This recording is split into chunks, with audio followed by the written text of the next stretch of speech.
함께 한번 기도하겠습니다. 사랑하는 하나님의 무리들에게 주님의 구원의 갑주를 주셔서 끝까지 싸울 때에도 우리 주님과 함께 싸울 수 있게 하여 주시고, 그 과정 속에서도 우리가 힘들고 어렵지 않도록 하나님께서 도와주시니 감사를 드립니다. 주님, 우리가 주님 앞에 하나님 우리 주님의 소명 사명을 위해서 싸워 나가는 모든 싸움의 과정 속에 주님께서 함께하여 주실 뿐만 아니라 우리가 그 모든 것을 지나가는 과정 속에서도 크게 상처받지 않도록 하나님께서 저희를 도우시고 인도하여 주옵소서. 뒤로 물러서지도 말 것이며 하나님이여 정말 목숨을 걸고 나아가시도 말 것이며, 사랑하는 하나님 우리들의 삶 속에서 주님께서 나와 함께 하시는 그 은혜 속에서 주님 모든 싸움들을 잘 감당하여 주님 앞에서 싸움 안에서 승리하는 삶을 늘 경험하도록 주여 도와주옵소서. 모든 말씀은 우리 주님 예수님 이름으로 기도드립니다. 아멘. 하나님께서 우리에게 주시는 말씀 함께 읽습니다. 사도행전 22장 30절부터 23장 11절까지의 말씀입니다. 22장 30절부터 23장 11절까지의 말씀입니다. 우리 같은 목소리를 함께 읽도록 하죠. 함께 읽습니다. 시작. 이튿날 천부장은 유대인들이 무슨 일로 그를 고발하는지 진상을 알고자 하여 그 결박을 풀고 명하여 제사장들과 온 공회를 모으고 바울을 데리고 내려가서 그들 앞에 세우니라. 바울이 공회를 주목하여 이르되, 여러분 형제들아, 오늘까지 나는 범사의 양심을 따라 하나님을 섬겼노라 하거늘, 대제사장 아나니아가 바울 곁에 서 있는 사람들에게 그 입을 치라 명하니, 바울이 이르되, 회칠한다며 하나님이 너를 치시리로다. 내가 나를 율법대로 심판한다고 앉아서 율법을 어기고 나를 치라 하느냐 하니, 곁에 선 사람들이 말하되, 하나님의 대제사장을 내가 욕하느냐? 바울이 이르되, 형제들아, 나는 그가 대제사장인 줄 알지 못하였노라. 기록하였으되 너의 백성의 관리를 비방하지 말라 하였느니라 하더라. 바울이 그중 일부는 사두개인이요 다른 일부는 바리새인인 줄 알고 공회에서 외쳐 이르되, 여러분 형제들아, 나는 바리새인이요 또 바리새인의 아들이라. 죽은 자의 소망 곧 부활로 말미암아 내가 신분을 받노라. 그 말을 한즉 바리새인과 사두개인 사이에 다툼이 생겨 무리가 나누어지니, 이는 사두개인은 부활도 없고 천사도 없고 영도 없다 하고 바리새인은 다 있다 함이라. 크게 떠들새 바리새인 편에서 몇 서기관이 일어나 다투어 이르되, 우리가 이 사람을 보니 악한 것이 없도다. 혹 영이나 혹 천사가 그에게 말하였으면 어찌하겠느냐 하여 큰 분쟁이 생기니, 천부장은 바울이 그들에게 찢겨질까 하여 군인을 명하여 내려가 무리 가운데서 빼앗아 가지고 영내로 들어가라 하니라. 그날 밤에 주께서 바울 곁에 서서 이르시되, 담대하라. 내가 예루살렘에서 나의 일을 증언한 것 같이 로마에서도 증언하여야 하리라 하시니라. 아멘. 아멘. 사도 바울이 계속해서 백성들에게 이야기를 하고 있고, 백성들은 그의 이야기에 대해서 계속해서 소동함으로 반응을 하고 있는 모습들입니다. 천부장은 유대인들이 무슨 일로 그를 고발하고 하는지 진상을 알고자 해서 이제 이튿날 바울을 다시 데리고 나갑니다. 하루의 일이 끝이 나고, 하루의 이 신문이 끝이 나고 이제 다음 날의 신문으로 넘어간 거예요. 그런데 그 다음 날에도 여전히 백성들은 모여서 지금 바울을 어떻게 하든 한번 죽여보겠다라고 생각을 하면서 모여있는 상황입니다. 그리고는 그 결박을 풀고 명하여 바울을 데리고 가서 그들 앞에 세웁니다. 왜냐하면 그 전날 이야기를 하다가 백성들의 소요 때문에 다 이야기를 끝을 내지를 못했잖아요. 그렇죠? 그래서 바울의 이야기를 끝을 내라라고 이야기하는 의미로 이제 백성 공회 앞으로 바울을 데리고 나가죠. 그랬더니 바울이 공회를 주목하여 이르되, 첫 번째로 이야기하는 게, 형제들아, 오늘까지 나는 범사의 양심을 따라 하나님을 섬겼노라 라는 그 이야기부터 시작이 됩니다. 여기서 범사의 양심을 따라 하나님을 섬겼다. 그런데 그것이 오늘까지 섬겼다라는 이야기가 사실은 진짜 진실이라는 걸 우리는 알고 있습니다. 사도 바울이 이전에 예수님을 믿기 전에도 하나님을 참 열심히도 섬겼던 사람이지 않았습니까? 참 열심히도 하나님을 섬기면서 이 예수라고 이야기하는 이 이단들을 어떻게 하면 잡아 족쳐서 하나님의 영광을 드러낼까라는 것으로 불타올랐던 사람이었거든요. 그렇기 때문에 그때에도 자기는 자기의 양심을 따라 하나님을 섬겼던 사람이었고, 그리고 예수님을 만나보니 자기가 지금 죽이려고 달려가는 이 예수가 진짜구나라는 걸 알게 된 겁니다. 그때부터는 그 예수님이 진짜라는 것을 알게 된 그 양심으로 하나님을 힘써서 섬기고 있었다는 것을 우리는 사도 바울의 인생에서 볼 수 있게 되었지요. 그의 양심이 하나의 이야기, 하나의 양심이 아니라 사실은 이전에는 예수 그리스도를 알지 못하는 양심이었고, 그 이후에는 예수 그리스도를 알았던 양심이라는 이 차이가 있기 때문에 이 사도 바울의 행위가 완전히 다른 행위를 하고 있는 것처럼 보이지만, 그는 그의 양심에 하나님께서 그의 말씀에 말씀하시는 대로 하나님을 섬겼던 것이 사실이구나라는 걸 알 수 있게 됩니다. 어쨌든 이 이야기부터 시작을 하고 난 다음에 그렇게 이야기를 하니까 대제사장이었던 아나니아가 바울 곁에 사는 사람에게 그 입을 치라 이렇게 말합니다. 이거 굉장히 희극적인 요소 같지 않습니까? 그렇죠? 다른 건 몰라도 입을 치라는 거예요. 탁 이렇게 그갈 때 그 코미디 같은 거 할 때 입을 탁 이렇게 치는 것 같은 그런 느낌의 이야기가 들려지는, 그래서 조금은 희극적인 이야기가 여기에 나타나고 있습니다. 그 입을 치라라고 명합니다. 그랬더니 바울이 회칠한다며, 여기서 회칠한다며 라는 거는 그때 당시 그건데, 이 사람들이 자주 쓰는 말이었었는데, 이거는 뭔가 하면 겉과 속이 다른 인간이요, 이렇게 이야기를 하고 있는 겁니다. 회치를 했다라는 것은 사실은 그 안에는 갈라져 있고 그 안에는 이 금이 가 있는 것, 그런 담인데 그 담을 보수하는 것이 아니라 회칠만 쫙 해놨다는 것. 그걸 회칠을 하면 겉으로 보기에는 되게 멋지게 보이지요. 그렇죠? 괜찮아 보입니다. 더 화려하게 보입니다. 하지만 회칠을 한다고 해서 그 갈라진 것이 복구되어 있는 것은 아니잖아요. 그래서 회치를 했다라고 이야기하는 것은 안은 무너져 있고 안은 갈라져 있는데 그 갈라진 것들이 보이지 않게 하기 위해서 겉으로만 이렇게 발라놓은 그런 모습을 이야기를 합니다. 그래서 여기에서는 요즘 우리가 이야기하는 말로 말하면 이 위선자야 이렇게 이야기하는 거하고 똑같은 이야기라고 보시면 됩니다. 겉과 속이 다른 인간, 이 위선자라고 이야기를 하면서 이야기를 시작을 합니다. 하나님이 너를 치시리라. 네가 내 입을 치겠다 그랬냐? 하나님이 너를 치시리라고 이야기하죠. 얼마나 담대하게 이야기하는지 모릅니다. 내가 나를 율법대로 심판한다고 앉아서 율법을 어기고 나를 치라 하느냐라고 이야기를 합니다. 왜 율법을 어기고 나를 치라 하느냐라고 이야기를 하는가 하면, 사도 바울은 자기가 하나님에 대한 양심을 따라서 하나님을 계속해서 섬겼다고 이야기를 합니다. 그리고 실제로 그건 사실이라는 걸 자기로 확신하고 있었거든요.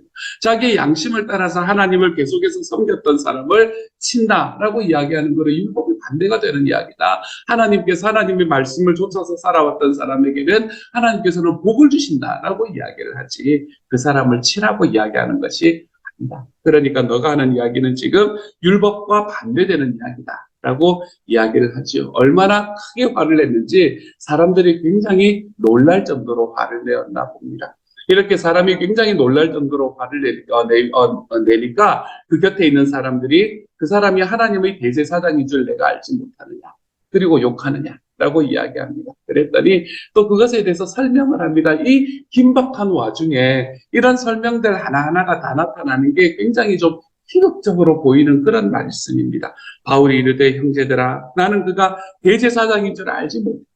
기록하였으되 너의 백성의 관리를 비방하지 말라 하였느니라 하더라. 자기는 하나님의 말씀은 지키는 사람이라는 겁니다. 하나님의 말씀은 지금까지 계속해서 지켜왔던 사람이지 하나님의 말씀을 지키지 않았던 사람이 아니다라고 이야기를 하고 있는 거죠.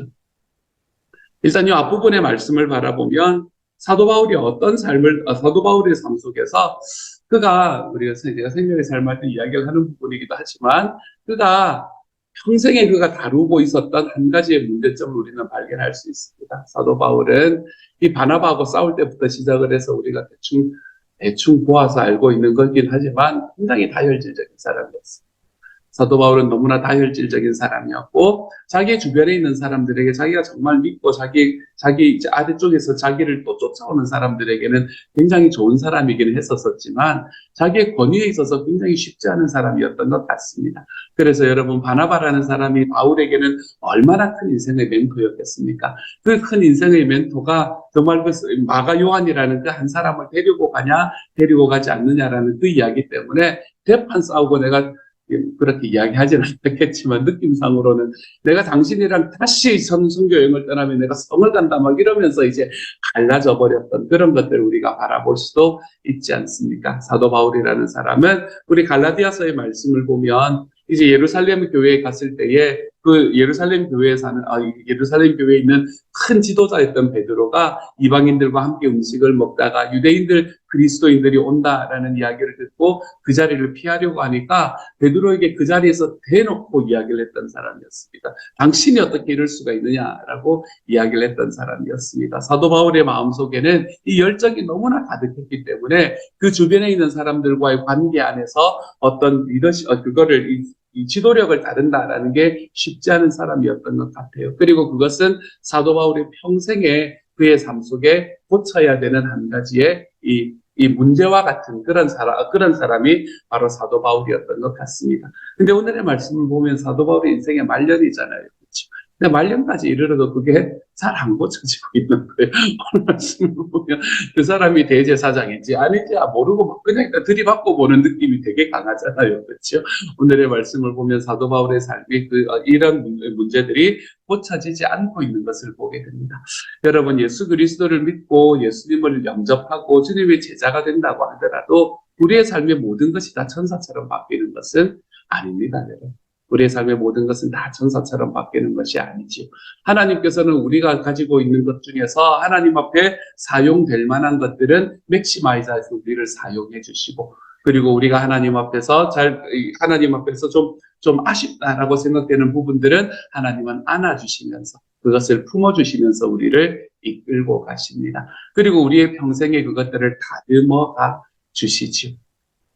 그렇기 때문에 우리는 교회를 다니는 사람들이 내가 예수를 믿는다고 해서 내가 목자 목녀가 되었다고 해서 내가 완전한 사람이 될 거라는 생각을 가지실 필요는 없습니다. 하지만 우리의 삶은 점점 하나님 앞에 그것들이 불편해지는 삶으로 좀 들어갈 수 있게 되겠지요. 그러므로 사랑하는 여러분, 여러분의 주변에 있는 사람들을 바라보면서 항상 나를 바라보는 눈으로 그 주변의 사람들을 좀 바라볼 줄 아는 하나님의 사람이 되었으면 좋겠습니다. 제가 예전에도 한번 말씀드렸지만 야, 저 인간은 뭐 저래 라고 이야기하기 시작하면 우리는 끝이 없습니다. 저 인간은 왜 저렇지? 저기서 왜 저렇게 행동하나? 라는 그런 우리의 판단으로 사람을 바라보기 시작하잖아요. 그러면 우리의 삶은 끝이 없습니다.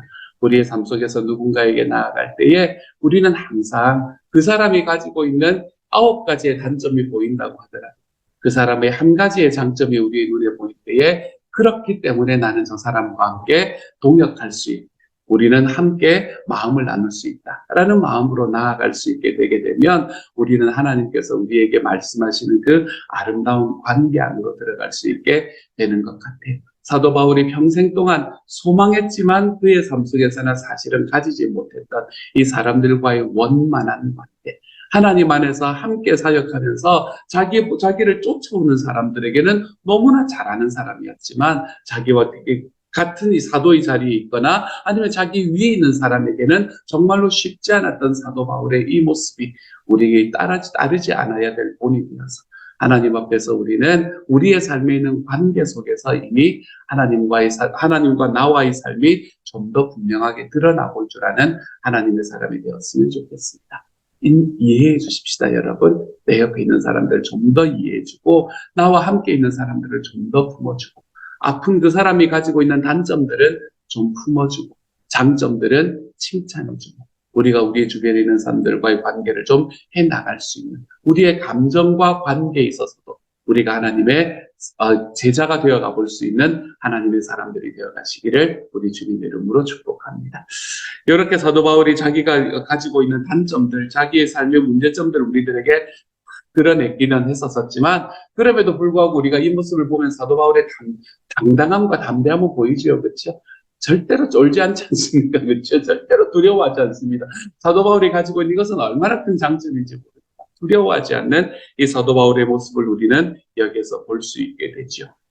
근데 이제 그 상황 속에서 사도 바울이 이렇게 하다가는 사람들이 나를 정말 죽이겠다라는 생각을 하면서 그는 또 한 가지의 일을 벌이게 됩니다. 그래서 오늘의 말씀의 큰 제목이 그거에 보면 생명의 삶을 보면 당당하고 지혜롭게 복음을 전하는 증인 이렇게 되어 있을 겁니다. 당당하다라는 건 우리가 이미 보았죠. 그렇죠? 이제는 지혜롭다라는 것을 바라볼 차례입니다. 6절부터 11절까지의 말씀을 보면 바울이 거기에 모여서 자기를 지금 죽이라고 이야기하는 사람들의 상황을 가만히 보니 한 절반 정도는 사두개인이고 한 절반 정도는 바리새인들이라는 겁니다. 바리새인들이었던 겁니다. 사두개인이라는 사람들은 바리새인이라는 사람들과 굉장히 큰 라이벌이었던 사람들이었거든요.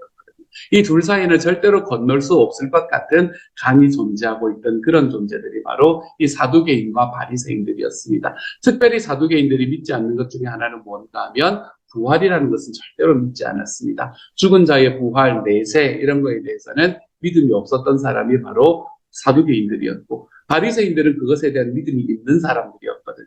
그래서 사도 바울이 뭐라고 이야기를 하냐면 나는 바리새인이 6절의 말씀에서 여러분 여러분 형제들아 나는 바리새인이요 또 바리새인의 아들이라 죽은 자의 소망 곧 부활로 말미암아 내가 신문을 받노라 이렇게 이야기합니다. 있는 그대로 사실입니다. 말 그대로 사실이에요. 바울은 실제로 바리새인이었습니다.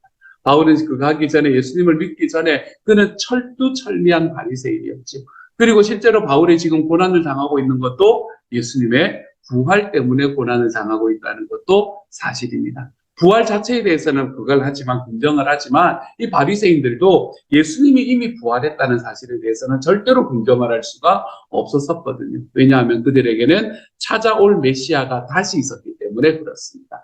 그 메시아가 찾아와서 그가 부활을 하고 그가 세상을 다스려야지 예수라는 인간이 부활해서는 안 되는 거였거든요. 그러니까 그것에 대해서 반대하는 거지 사실은 부활 자체는 인정을 하는 하지만 사도 바울도 부활에 관한 이야기를 하다가 지금 고난을 당하고 있는 게 맞거든요. 여기에서 예수님의 부활로 말미암아 내가 신문을 받는다라고 이야기했으면 아마 바리새인과 이 사두개인 둘 다 그렇지 우리가 지금 뭐간데 너한테 그것 때문에 이야기를 하고 있지라고 말했을 겁니다. 근데 거기서 예수님을 쏙 빼고 부활 때문에 내가 그걸 고난을 받고 있다라고 이야기하니까 이 바리새인들 중에서 왜 제가 어제도 말씀을 드렸지만 그저께인가요 말씀을 드렸지만 그 백성들이 공회로 한참 모였는데 그 중에 태반은 그게 무슨 의미인지를 잘 모르고 왔다고 이야기를 드렸잖아요. 몇 사람들이 막 선동을 해서 백성들을 데리고 온 거지 거기에 있는 사람들이 모두가 다 바울을 지금 심판하는 마음으로 판단하는 마음으로 나온 것은 아니었다라고 말씀을 드렸잖아요.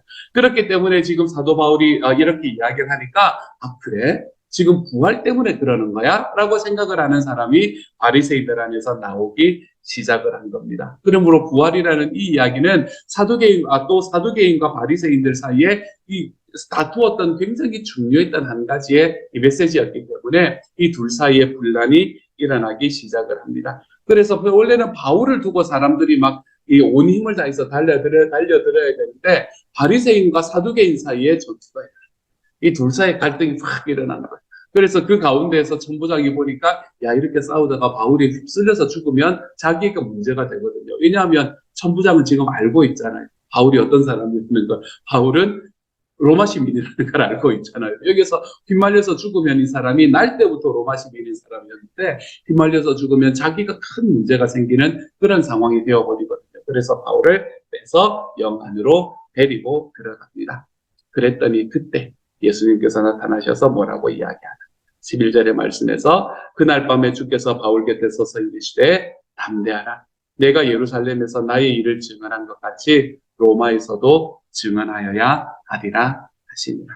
예전에는 사도 바울이 내가 로마에까지 복음을 전하고 싶습니다 라고 이야기를 했다면 이제는 예수님이 그것에 대해서 도장을 꽉 찍어주고 계십니다. 내가 로마에까지도 복음을 전하여야 될 거니까 걱정하지 마라. 담대해라. 내가 여기서 살아날 것이다. 라고 이야기하는 주님의 확신이 사도 바울의 마음속에 삶 속에 주어지는 것을 오늘의 말씀에서 볼 수 있게 되죠. 이 말씀을 바라보면서 무엇을 경험할 수 있는가? 우리는 하나님의 복음을 전할 때 좀 지혜롭게 전해야 된다는 것, 그것을 우리는 깨달을 수 있게 됩니다. 우리가 하나님의 복음에 대한 열정이 뜨겁고 그 복음에 대한 열정을 가지고 사람들에게 나아가는 것은 너무 좋지만 그 복음에 대한 열정과 그 복음에 대한 뜨거움으로 인해서 이 전략적으로 복음을 전하지 않으면 우리는 우리들의 삶 속에서 이 복음을 전하는 것이 좀 힘들어지는 것을 경험하게 될지도 모릅니다. 우리가 예전에 우리나라 사람들이, 대한민국 사람들이 예수님을 많이 알지 못할 때는 길거리에 팻말만 들고 나가서 예수 천국 불신 지옥 이야기만 하더라도 여러분 예수님을 믿는 사람들이 실제로 부지기수였습니다. 그렇기 때문에 그것이 얼마나 멋진 전도의 방법이었는지 모릅니다. 하지만 요즘에 그렇게 전도를 한다고 그곳에서 그것을 보면서 야, 내가 저 예수를 믿어야 되겠다라고 생각하는 사람이 있을까요? 우리들의 삶에서는 지혜롭게 복음을 전한다라는 게 너무너무 소중합니다. 우리가 지혜롭게 복음을 전할 때에 우리는 어떻게 내가 가지고 있는 나의 복음을 전할 수 있을까? 우리 교회에서는 이 세 가지의 비유로 우리는 이야기를 하지 않습니까? 그렇죠? 내가 예수님을 먼저 믿고, 그리고 예수님의 교회에 속하고, 그리고 예수님을 믿는